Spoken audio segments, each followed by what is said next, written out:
You might feel like your focus is slipping, like your mind won't stay where you put it anymore. Tasks blur together, thoughts don't land, and somewhere in the background, there's a quiet worry that something is wrong with you. But what if this isn't about focus at all? What if this isn't a personal failure, or a flaw, or a decline? What if your mind isn't giving up, but carrying too much? Stay here for a moment. There's more to this feeling than you've been told. If this has been happening for a while, it can feel unsettling. You may notice that even simple things take more effort than they used to. Reading the same sentence twice, opening a tab and forgetting why, feeling mentally tired before the day even really begins. It's easy to turn that inward, to assume you're becoming lazy, unmotivated, or disconnected. But this experience is far more common than it's talked about. Many people are moving through their days with a constant mental hum. Too many thoughts open at once. Too many things being held in the background.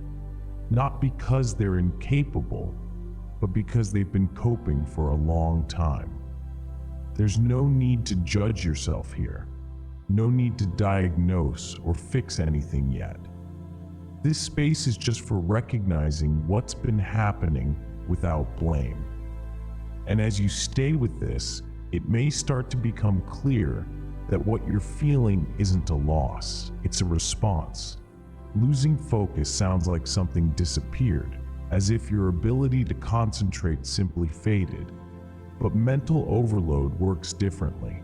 Focus isn't a personality trait, it's a resource. And like any resource, it can be stretched thin long before it's gone. When your mind is overloaded, it isn't that you can't focus, it's that your attention is already being used quietly, constantly in the background. Processing, anticipating, holding things that never fully resolve. This is why resting for a few minutes doesn't always help. Because the weight doesn't come from what you're doing right now. It comes from what you're still carrying with you. Unfinished conversations, uncertainty, decisions postponed but not released. The effort of staying functional while feeling depleted. From the outside, it looks like distraction. From the inside, it feels like fog. And fog isn't emptiness, it's density. If you stay with this idea, you may start to notice something important. Your mind hasn't stopped working. It's been working without pause. Some of the heaviest things you carry don't look heavy at all. They don't show up as obvious stress or crisis. They live quietly in the background of your mind. It's the constant need to remember, to manage, to anticipate what's coming next, holding other people's needs in mind, keeping track of what hasn't been said yet, staying alert even when nothing urgent is happening. Over time, this becomes a kind of invisible load. Not dramatic, not loud, just always there. You may not even notice it anymore because it's become familiar. Your mind learned how to keep going with the weight still on it. So it adapted by spreading your attention thinner. This isn't weakness, it's endurance. When focus becomes difficult, it's often because there's no unused space left. Every corner of your attention is already occupied by something unresolved or unacknowledged. And when there's no space, the mind doesn't shut down. It slows things down, not to punish you, but to protect you from taking on even more than you already are. When things start to feel foggy, it's easy to assume your mind is failing you. But in many cases, it's doing the opposite. Slowing down is one of the few tools your mind has when the load becomes too heavy. It reduces speed so pressure doesn't keep building. It narrows your range so nothing new piles on. That lack of motivation you might notice.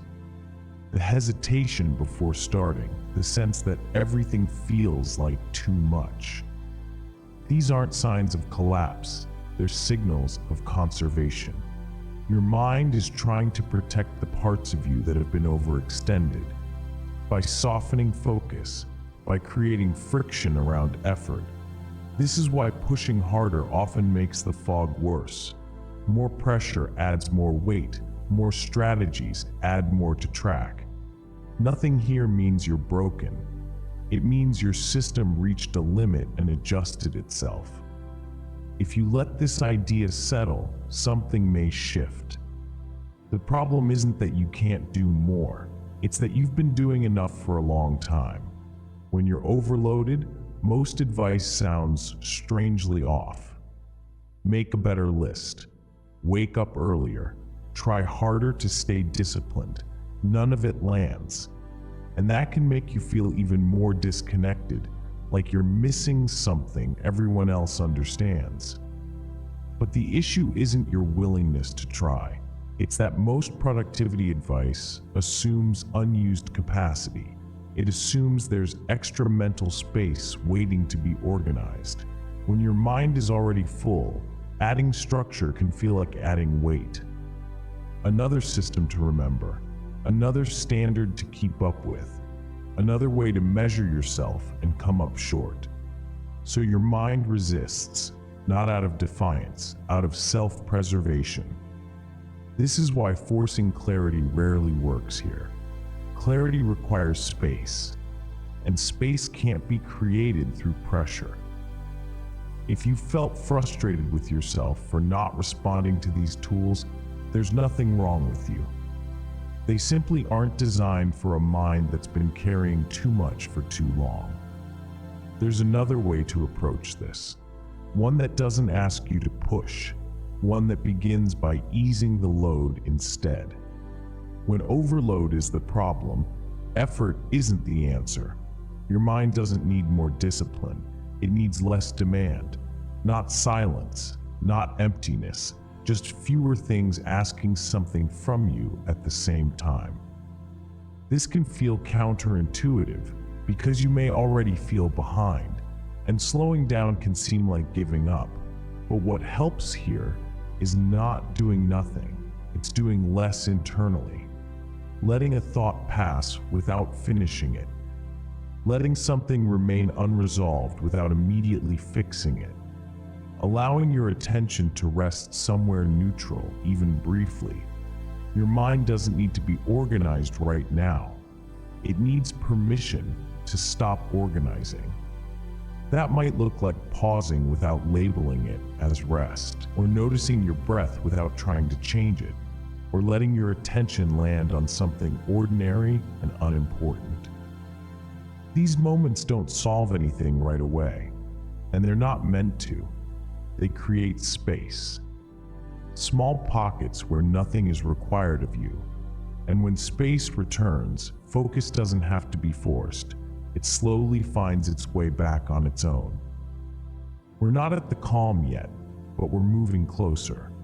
As the pressure eases, even slightly, you may start to notice something subtle, a faint sense of yourself again. Not energized, not fixed, just present. Reconnection doesn't arrive as a breakthrough. It shows up quietly, in moments where you realize you're here without needing to perform. This might be when you notice how tired you actually are, or when you sense a feeling without naming it, or when you catch yourself exhaling without planning to. There's no need to turn this into a practice, no need to do it correctly. The point isn't improvement, it's familiarity. Letting yourself exist without scanning for what's next, without checking whether you're doing enough, without evaluating how well you're coping. Even a few seconds of this matters, because it reminds your system that it doesn't have to stay on guard all the time.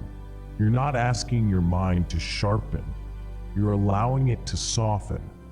And in that softening, something steadies. Not relief yet, but recognition. We're almost at the part where things settle. There's just a little more to hold together.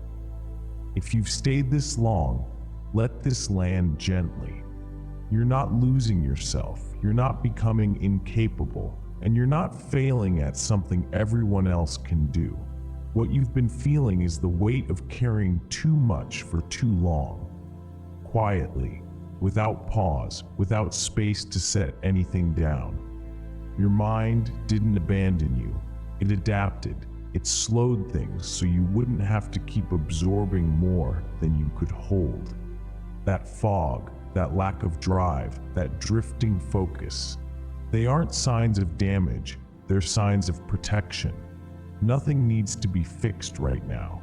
Nothing needs to be forced back into place. You're allowed to move at the pace your system is asking for. Clarity doesn't return through pressure, it returns through safety, through moments where nothing is required of you. And those moments don't have to be dramatic. They can be small, ordinary, barely noticeable. If this space felt steady, you can return to it anytime. Not as a solution, just as a place where you don't have to explain yourself. You're not behind, you're overloaded, and that means you're human. Take this with you gently. There's no rush. You're allowed to arrive slowly.